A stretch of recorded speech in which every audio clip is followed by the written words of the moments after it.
નમસ્તે મિત્રો, ટેકનિકલ ખેડૂત ચેનલમાં આપ સૌ મિત્રોનું સ્વાગત છે. તો મિત્રો, આજે આપણે વાત કરીશું ખેડૂતો માટે અગત્યની 15 યોજના. એ 15 યોજનાની અંદર ખેડૂતોને કેટલી સહાય મળે છે, સંપૂર્ણ વિગતવાર માહિતી જાણીશું. તો વિડીયો અંત સુધી જોતા રહેજો. જો તમે અમારી ચેનલ પર નવા છો તો ચેનલને સબસ્ક્રાઈબ જરૂર કરજો. તો ચાલો મિત્રો, આજનો વિડીયો શરૂ કરીએ. તો મિત્રો, કૃષિ ખેતીવાડીને લગતી યોજના. તો મિત્રો, કોને લાભ મળે છે? આ યોજનાના લાભ તમારા તમામ ખેડૂત ખાતેદારોને મળે છે, જેના નામે જમીન હોવી જોઈએ અને દરેક વ્યક્તિને લાભ મળે છે.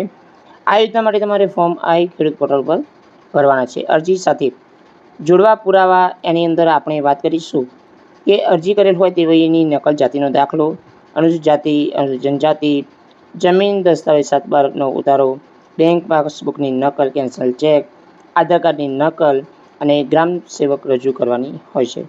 તો મિત્રો, આની અંદર ખાતા દ્વારા વખત જે પ્રાઇઝ જારી કરવામાં આવે છે એ પ્રાઇઝથી તમને આ મળે છે. સૌથી પહેલી યોજના છે ઇલેક્ટ્રિક મોટર માટે યોજના. તો મિત્રો, આની અંદર ઇલેક્ટ્રિક મોટર, તમે જે મોટર છે એ તમે 3 હોર્સ પાવરની લો છો તો એની અંદર 75% એટલે કે 8,600 મળે છે.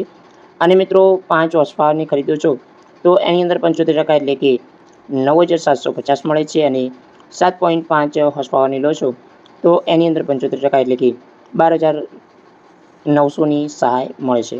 તો મિત્રો, આ સહાય દરેક ખેડૂતોને મળતી હોય છે. તો એમાં ઓછામાં ઓછું બેમાંથી હોય એ તમને સહાય સરકાર ચૂકવે છે. તો ઓઇલ એન્જિન માટે, તો યોજનામાં સામાન્ય ખેડૂતોને દર 5 વર્ષે ફરી આ લાભ મેળવી શકો છો. તો મિત્રો, ઓઇલ એન્જિન માટે 3 થી 3.5 હોર્સ પાવર અંતર્ગત 75% એટલે કે 8,700. 5 હોર્સ પાવર હોય છે તો 12,000. તો 7.5 થી 8 હોર્સ પાવર હોય તો તમારે 13,500 મળે છે. અને 10 હોર્સ પાવરનું ખરીદો છો તો તમને 13,850ની સહાય તમને સરકાર ચૂકવે છે. તો મિત્રો, આની અંદર દરેક ખેડૂતોને અલગ અલગ રીતે આ સહાય મળે છે. સાથે મિત્રો, 3જા નંબરની યોજના છે સબમર્સિબલ પંપ સેટ માટે યોજના. આ યોજના સામાન્ય ખેડૂતોને 5 વર્ષ પછી ફરી લાભ મેળવી શકો છો. તો આની અંદર પણ તમારા 3 હોર્સ પાવર અંતર્ગત સહાય મળે છે. 5 હોર્સ પાવરથી લઈને 10 હોર્સ પાવર સુધી સહાય મળે છે. તો 3 હોર્સ પાવર અંતર્ગત 15,750. 5 હોર્સ પાવર હોય તો મળે છે 22,350. સાથે મિત્રો 7.5 હોર્સ પાવર માટે 27,975. અને 10 હોર્સ પાવર માટે મળે છે 33,525 અંતર્ગત સહાય મળવાપાત્ર હોય છે.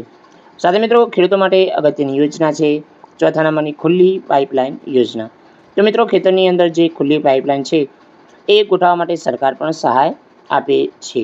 તો આની અંદર સામાન્ય ખેડૂતોને 50% ખરીદીમાં જે અથવા 4500 રૂપિયા બેમાંથી ઓછું હોય મળે છે. ખાતા દીઠ 2 હેક્ટર અંતર્ગત 9,000ની સહાય તમને મળે છે સામાન્ય ખેડૂતોને. જ્યારે અનુસૂચિત જાતિના જે ખેડૂતો છે એમને 75% મળે છે. એમને 6,750, જે 1 હેક્ટર દીઠ અને 2 હેક્ટરની અંદર 13,500ની સહાય સરકાર ચૂકવે છે. તો મિત્રો, આની અંદર જે સહાય છે એ અંતર્ગત મળવાપાત્ર હોય છે. તો અંડર પાઇપલાઇન યોજનામાં પણ તમને આ રીતે સહાય મળે છે. તો મિત્રો, અંડર પાઇપલાઇન યોજનાની અંદર જે ખરીદીની જે પાઇપો છે એની અંદર 110 મીમીથી લઈને 200 મીટર પાઇપલાઇન માટે ખરીદવા માટે 75% અથવા 14,250 બેમાંથી ઓછું હોય મળે છે. જ્યારે 140 મીમીથી લઈને 150 જે મીટર પાઇપલાઇન જે ખરીદવા માટે 75% એટલે કે 10,700 બેમાંથી ઓછું હોય એ અંતર્ગત મળે છે.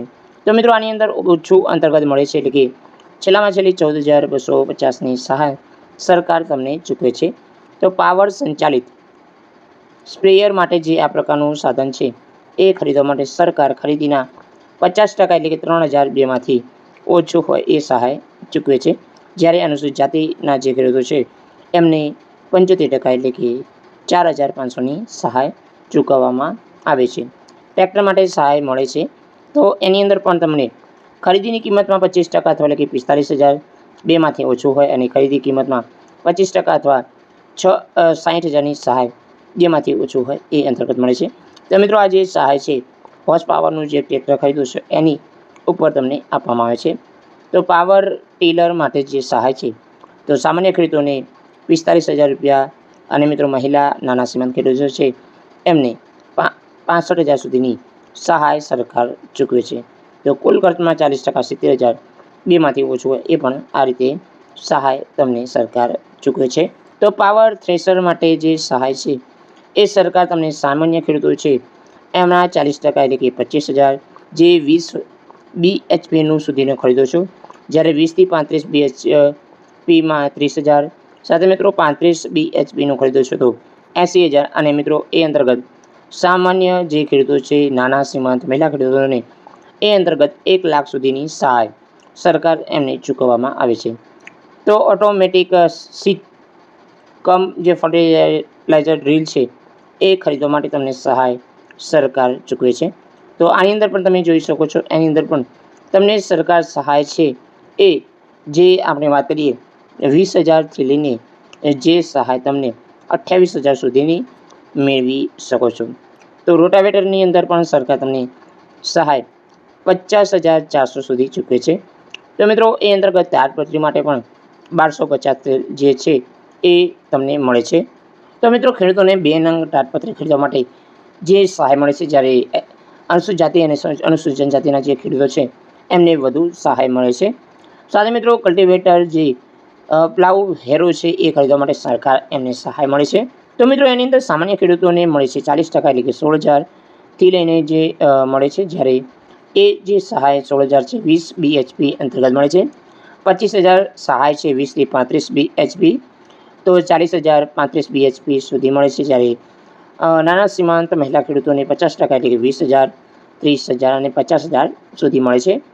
તો મિત્રો આની અંદર ગોડાઉન બનાવવા માટે પણ સરકાર એમને સહાય આપવામાં આવે છે. તો એની અંદર 2 લાખ સુધીની સહાય જે સ્ટોરેજ છે યુનિટ છે એ અંતર્ગત મળે છે. જ્યારે 15મી યોજના છે ઘાસચારા બિયારણ કીટ માટે યોજના એટલે કે ઘાસચારા વિકાસ કાર્યક્રમ એટલે પ્લાન છે એ અંતર્ગત સહાય સરકાર એમાં પણ ચૂકવે છે. તો એની અંદર તમામ ખેડૂતોને 75% એટલે કે 1,200 રૂપિયા પ્રતિ એકર એમાંથી 2માંથી ઓછું હોય એ મળે છે. તો આની અંદર 2 એકર સુધી સહાય મળે છે. તો મિત્રો આ યોજના આ ખેડૂત પોર્ટલ પર હવે ટૂંક જ સમયની અંદર ફોર્મ ભરાવાના શરૂ થશે. તો તમામ યોજના માટે જે ખેડૂતો માટે અગત્યની યોજના છે જે અગત્યની છે, જ્યારે પણ ફોર્મ ભરવાનું શરૂ થશે ત્યારે આગલા દિવસે આનો વિડીયો તમને મળી જશે. તો જય હિન્દ મિત્રો, વંદે માતરમ, જય ગરવી ગુજરાત.